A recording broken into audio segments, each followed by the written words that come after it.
The words landed like a punch to the stomach. I don't need intimacy with you anymore. Sarah's voice was sharp, icy, cutting through the dim quiet of our kitchen. Her eyes, once warm, hazel pools, now glinted like polished steel, refusing to meet mine. I froze, the half-bitten apple in my hand forgotten, its sweetness curdling on my tongue. The clock above the stove ticked with brutal clarity, each second hammering against my skull. I wanted to scream, to demand an explanation, but my throat tightened, strangling the words. Instead, I turned, grabbed my keys, and stepped out into the biting November night. The door slammed behind me, echoing like a gunshot. For a week, I vanished. No calls, no texts, no trace.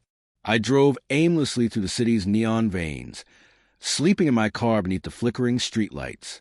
Silence became my armor, but it couldn't protect me from the questions clawing at my mind. Why had she said it? What had shifted? 5 years together, late-night talks, shared dreams of a farmhouse upstate. Her laughter, once a melody, now felt like a lie unraveling thread by thread. I replayed her words endlessly, weighing them. Was it exhaustion, a fight gone too far, or something darker? Something I'd missed? The first warning had come months ago, subtle as a whisper. Sarah started staying late at work, her phone buzzing with texts she brushed off as colleagues. I rationalized it. Her promotion to project lead meant long hours, right? But the way she angled her phone away, her fingers hesitating before replying, planted a seed of doubt. I buried it, telling myself trust was the bedrock of love. Now that seed had sprouted, its roots twisting through my chest. By day 5, I was a wreck. Unshaven, surviving on gas station coffee and regret.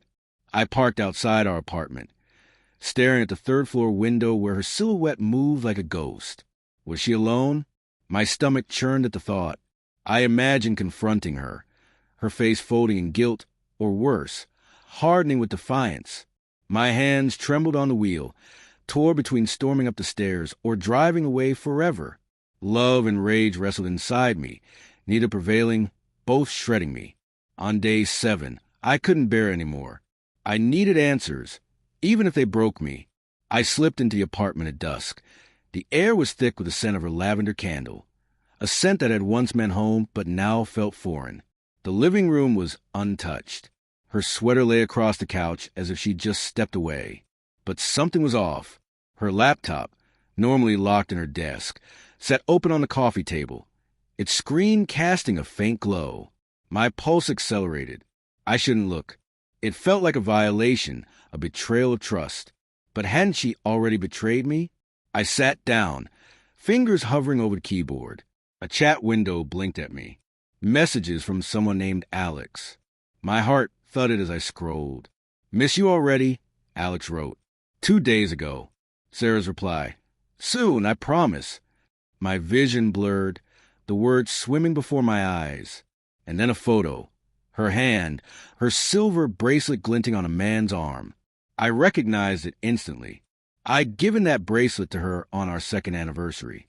The room spun, walls closing in. I wanted to smash the laptop, to erase the evidence. But I couldn't look away. Each message was a dagger. Plans to meet, shared jokes, intimate words that should have been mine. The door clicked open. I froze. Sarah stepped inside, her coat dusted with rain, her face pale when she saw me. "Mark." Her voice wavered, a blend of surprise and dread. She glanced at the laptop. Guilt flashed in her eyes, confirming everything. "Who's Alex?" My voice was low, trembling with barely contained fury. She opened her mouth, then closed it, twisting her hands together. "It's not what you think," she finally said, but her words were hollow, rehearsed, too late. "Then what is it?" I stood, chair scraping the floor.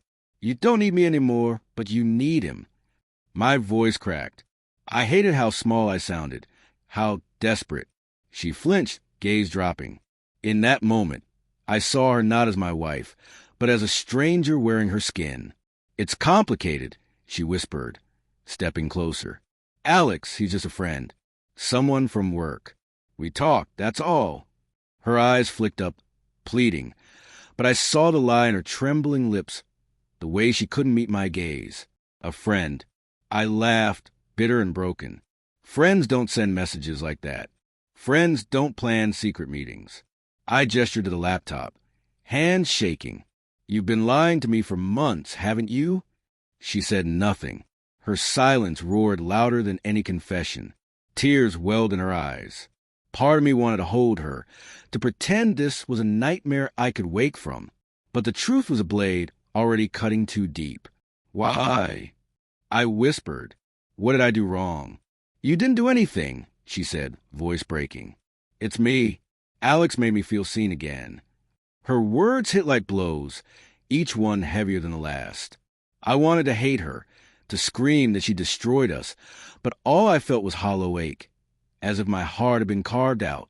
I've spent years trying to see you, Sarah, I said, stepping back. Every late night, every fight. Every time I held you when you cried, I was there, and it wasn't enough. My voice rose, raw and jagged. You threw it all away for what? A fling. It's not a fling, she snapped, anger flaring. You don't get it, Mark. You're always so steady, so predictable. I needed more. Her words hung sharp between us, irreversible. I stared at the woman I'd loved and saw someone I didn't recognize. Someone who chose to break me rather than talk to me. The room felt too small, the air too thick. I grabbed my jacket, movement stiff and mechanical. I'm done, I said flatly. You want more? Have it, but not with me. I walked out, her sobs trailing me down the stairs, each one a weight I couldn't carry. Outside, the rain fell relentlessly, soaking through my clothes, but I didn't care. I stood on the sidewalk, staring at the darkened apartment window. My phone buzzed. A text from Sarah. Please come back. We can fix this.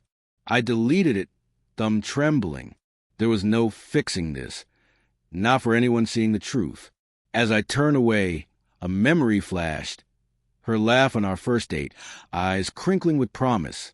I faltered for a moment, wondering, could I walk away forever? Was love, even broken, worth fighting for? A week later, an email arrived. No subject, just one line. Alex is gone. I'm sorry. My heart stuttered. Hope and rage colliding.